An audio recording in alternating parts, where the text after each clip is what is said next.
While I campaigned in Gaul, turmoil brewed back in Rome. Crassus perished fighting the Parthians, his mouth poured full of molten gold to mock his greed.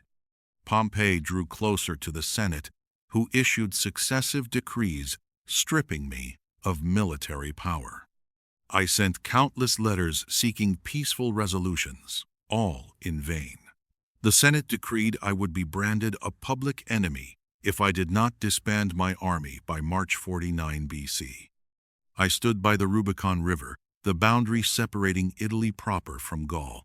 Crossing it with troops meant civil war and treason. Staying behind meant certain death.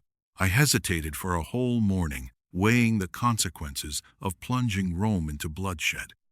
Then I recalled Sulla's fate.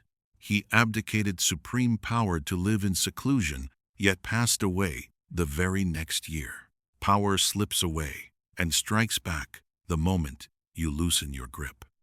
I uttered the famous words, "The die is cast." I crossed the river on horseback. Few heard my quiet words back then, yet the whole of Rome soon felt their weight. The 4-year civil war ensued. Pompey commanded more troops and resources, yet he was trapped by rigid old tactics. Years of warfare taught me a plain truth. Rules bind the weak, while the strong forge new ones. In 48 BC, I defeated Pompey's 7-fold forces with merely 4,000 cavalry at the Battle of Pharsalus. Pompey fled to Egypt, where local rulers beheaded him and sent his severed head to me. I turned away in sorrow. He was once my ally, my son-in-law, and one of Rome's greatest generals, unworthy of such a humiliating end at the hands of Egyptian courtiers. Such is the cruelty of politics today. You triumph over others. Tomorrow, misfortune befalls you. I held no grudge against the Egyptians. They merely sided with the winning party too early. My days in Egypt are best remembered not for warfare, but for one extraordinary woman, Cleopatra. I have met countless beautiful and intelligent women, yet none combined cunning and charm, cruelty and innocence quite like her. Driven out of Alexandria by her younger brother, she sought my aid, sneaking into my chamber hidden inside a rolled carpet.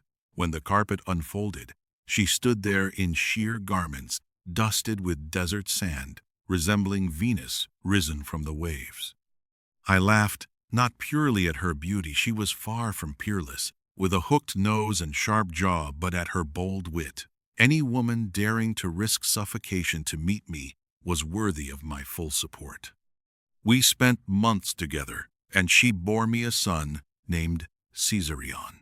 Those peaceful days by the Nile, filled with exotic scents and witty Greek banter, were among the most leisurely moments of my life. Still, my destiny lay in Rome, and I had to return.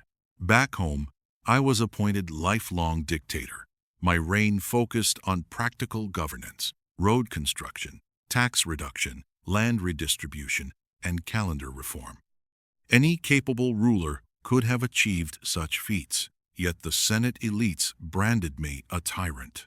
They resented the loss of their privileged status and corrupt profits, forced to rely on true ability instead of nepotism, a fate worse than death in their eyes. Once the Senate proposed crowning me king, which I openly rejected, I declared Rome needed no mortal king.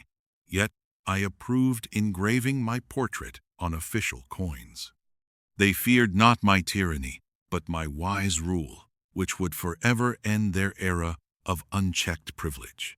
March 15th, 44 BC, I sensed misfortune long before that fatal day.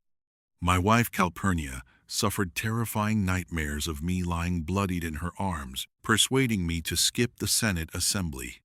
Yet Decimus Brutus, whom I trusted deeply and who turned out to be one of the assassins, urged me to attend for official military authorization against Parthia.